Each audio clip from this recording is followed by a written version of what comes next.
টক ভেন্ডি, এটা আমি প্রথমবার দেখলাম।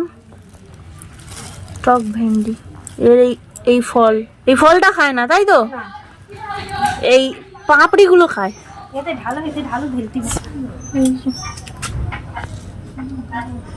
Hello everyone, welcome back to my channel Bong life with Arpita. আজ হলো আমাদের বাড়িতে অন্নকূটের রান্নাবান্না। সকাল থেকেই আজকে আমাদের বাড়িতে রান্নাবান্না শুরু হয়ে গিয়েছে। আর দেখতেই পাচ্ছ প্রচুর প্রচুর সবজি আনা হয়েছে আমাদের বাড়িতে। আর সেগুলোই এখন আমি, আমার দেওর দুজনে মিলে কোটাকুটি শুরু করে দিয়েছি। এখন সেই সকাল থেকে কোটাকুটি করতে করতে কিন্তু বিকাল হয়ে গিয়েছে। আর এখন দেখো বেশ অনেকটাই সবজি কাটা হয়ে গিয়েছে। আর এখানে আমার দেওর সবজির খোসাগুলো একটু সাইড করে নিয়ে যাচ্ছে বস্তায় করে। এখানে দেখতেই পাচ্ছ পাড়ার অনেকেই এসছে আমাদের বাড়িতে এই সব কোটাকুটি করতে।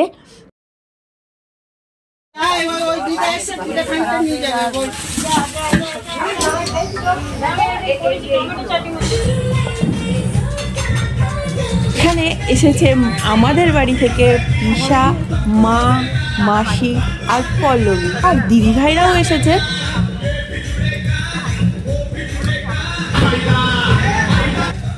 তো যাই হোক, দেখতেই পাচ্ছ এতটা কোটাকুটি কমপ্লিট। অনেক অনেক বাঁধাকপি কোটা হয়েছে, অনেক অনেক ফুলকপি কোটা হয়েছে। আর এদিকে মেজমা এখানে চাটনি তৈরি করছে। তো অনেক রকমের চাটনি হবে, সেই চাটনিগুলো বানাচ্ছে।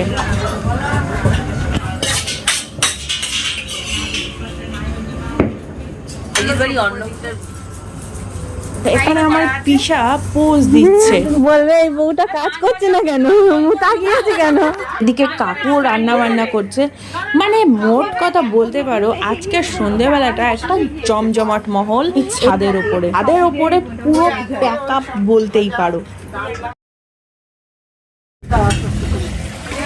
এইদিকে আছে কোটাকুটি, অনেক কোটাকুটি করা হয়ে গিয়েছে। আর এখানে দেখো আমি বসে পড়েছি পনির কাটতে আমার খুবই ভালো লাগে। আর সেই জন্য আমি ভাবলাম এতটা পনির কাটতে তো বেশ মজাই লাগবে, এই জন্য আমি পনিরগুলো নিয়ে বসে পড়েছি সাইজ করে পনির কাটার দায়িত্ব না সবসময় আমাকেই দেওয়া হয়, কারণ আমি একদম পারফেক্ট ভাবে পনিরগুলো পিস করি। তো সেই জন্য দায়িত্বটা সবসময় আমার উপরেই পড়ে পনির কাটা।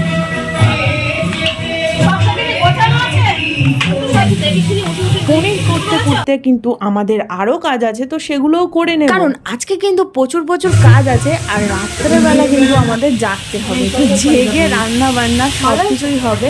তোর একটা অবজেকশন ছিল না যে আমি সবার ভিডিও করেছি, তোর করিনি? তো অপু এখন আলু কুটছে, আর অপুর দাদা অফিস থেকে বাড়ি এসে একটু কোটাকুটি করছে। সারা রাত আজকে জাগবে। লাস্ট এই কজনই এখন রান্না বান্না।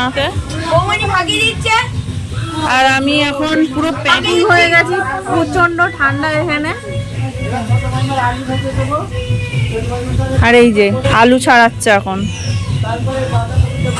আর ওইদিকেও রান্না হচ্ছে। আর এই ভিডিওটা না দেখালেই নয়, মা পুরো ভোরবেলা ওঠে আর সন্ধেবেলা হলেই মার ঘুম পেয়ে যায়। কিন্তু এখন কিন্তু ঘড়িতে ওই কটা বাজে, মোটামুটি হয়তো রাত অনেকই হয়েছে, 10টা বাজে। তো মার অবস্থা দেখো, মা এখানে ধনিয়া পাতা নিয়েছে কোটার জন্য, কিন্তু সে কুটতেই পারছে না, ঘুমিয়ে পড়ছে, রীতিমতন ঘুমিয়ে পড়ছে অলরেডি। তা মাকে বলা হচ্ছে যে তুমি বটির কাছে বসো না, উঠে পড়ো ওখান থেকে, হঠাৎ করে কেটে যাবে হাতটা। মা উঠতেও চাইছে না, আবার ওখানে বসে বসে ঘুমাচ্ছে। যাই হোক, এখানে আমি অনেক কুমড়ো ছিল, তো সেগুলো আমাকে বলা হলো যে ধুয়ে দাও।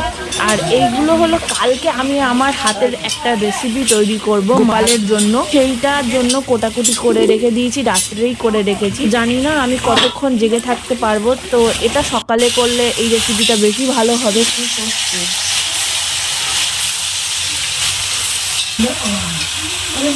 যে কাজগুলো হচ্ছে এগুলোকে রসুই বলা হয়। এখানে আমি ছোট ছোট কাজগুলো যেগুলো আছে সেগুলো করছি, কারণ অনেকক্ষণ ধরে মেজমা পিসারা সব বসে রান্না বান্না করছিল। তো পাঁপড় ভাজা, বেগুনি করা, তো এগুলো আমি করতেই পারি। তো বললাম যে এই ছোটো মোটো কাজগুলো আমি করে নিচ্ছি ছুটছাট, এই কাজগুলো তোমরা যাও একটু রেস্ট নিয়ে নাও। সেই জন্য এখানে বসে পড়েছি একটু পাঁপড় ভাজতে, একটু বেগুনি তৈরি করতে।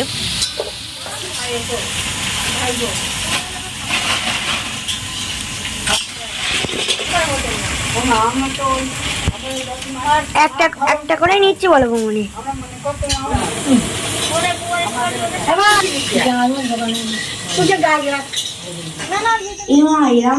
এখানে দুই ভাই মিলে কফি বানাচ্ছে।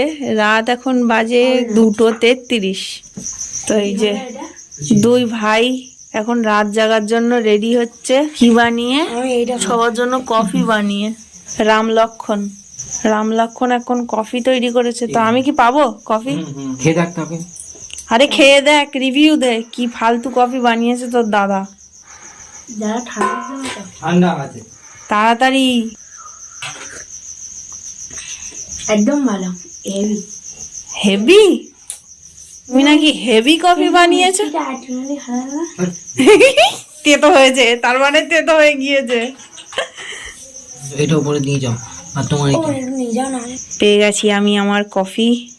তো কফিটা এবার এনজয় করি একটু। ঠান্ডা যা পড়েছে। রাত্রে কফি খাওয়ার পরে আর কিছুক্ষণ কাজ করেছিলাম, তারপরে আর পাচ্ছিলাম না জেগে থাকতে, তো সেই জন্য ঘুমিয়ে পড়েছিলাম একটু, কিন্তু বেশিক্ষণ ঘুমাতে পারিনি কারণ অনেক রাত্রে করে তারপরে শুয়েছি।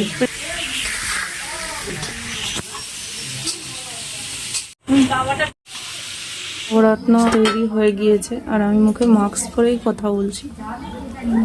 কিশমিশ দিয়ে দিলাম, একটু ফুটে গেলে ভালো করে কাজু দিয়ে দেবো। ভোরবেলা উঠে আমি ড্রেস চেঞ্জ করে আবার চলে এসেছি। ভাবলাম যে না, আমি আমার রেসিপিটা তৈরি করে নেই ঝপঝপ করে। এখানে দেখতেই পাচ্ছ কতটা নবরত্ন আমি তৈরি করেছি, আর নবরত্ন কিন্তু তৈরি করাও হয়ে গিয়েছে। তো সেইগুলো এখন আমি তুলে নিচ্ছি। তো বেশ সুন্দর হয়েছে। তো এরকম অবস্থায় না তুললে হবে না, কারণ তো এটা আবার বসেও যাবে। তো সেই জন্য একটু ঝোলঝোল করে নামাচ্ছি। ফাইনাল আমার নবরত্ন এটা রেখে আসি। একটু ছোট্ট করে তোমাদেরকে দেখিয়ে দিই। তো এই হলো আমাদের বানানো রকম, আর এইটা আমি বানিয়েছিলাম। ঠিক আছে, তো কিছু কিছু আছে। তো এই যে ওইদিকে এখনো কাজ চলছে। আর এদিকে নিচে দেখছি আবার লুচি ভাজার জন্য সবাই চলে এসছে। তো আমিও চলে এসেছিলাম, মাও চলে এসেছিল। সবাই মিলে টিফিন খাওয়ার জন্য লুচি টুচি হচ্ছে।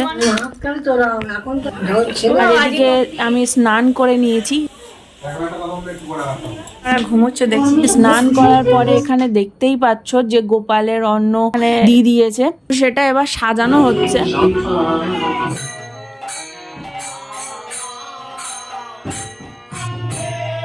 আর এখানে স্নান করে তো নিয়েছিলাম, তারপরে আমি ড্রেসটা চেঞ্জ করে নিলাম। দুপুরবেলা এখন আমি ড্রেস পুরো চেঞ্জ করে নিয়েছি। আর এখানে গোপালের এক একটা যেসব ভোগগুলো তৈরি করা হয়েছে, তো সেগুলো উপর থেকে নিয়ে আসলাম।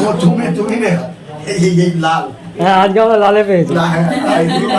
তো যাই হোক, আমরা এখানে লাল লাল সব সেজেছি। তো সেই জন্য আমাদের ব্রাহ্মণ মশাই বলছে যে তোমাদের দেখে বুঝতেই পারা যাচ্ছে যে তোমরা এক পরিবারের, কারণ আজকে সবাই লাল পরেছে। তো আজকে আমরা এভাবে সাজলাম। আর এখানে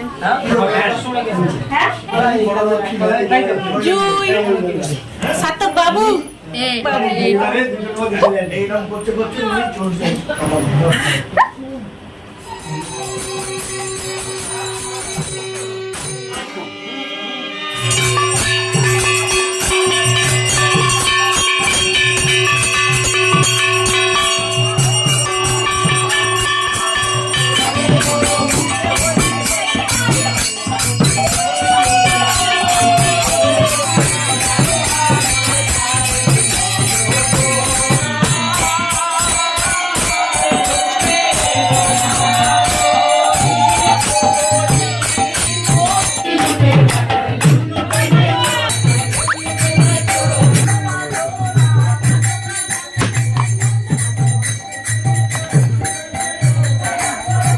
যেহেতু আমার পরে অনেক কাজ ছিল, সেই জন্য আমি আর ভিডিওটা আমি আর কন্টিনিউ করতে পারিনি। পাড়ার সবাইকে প্রসাদ দেওয়ার ছিল, তারপরে আত্মীয় স্বজন সবাই যারা যারা এসেছে সবাই প্রসাদ পাবে, সেই জন্য ভিডিওটা আমি অতটা কন্টিনিউ করতে পারিনি। আজকের মতন ভিডিওটা এখানেই এন্ড করছি। আশা করি তোমাদের আমাদের বাড়ির অন্নকূট উৎসব খুব ভালো লেগেছে। যদি ভালো লেগে থাকে অবশ্যই লাইক, শেয়ার, কমেন্ট করতে ভুলো না। সাবস্ক্রাইব করে নোটিফিকেশন অল করে দিও আমার ভিডিও সবার আগে দেখার জন্য। Thanks for watching.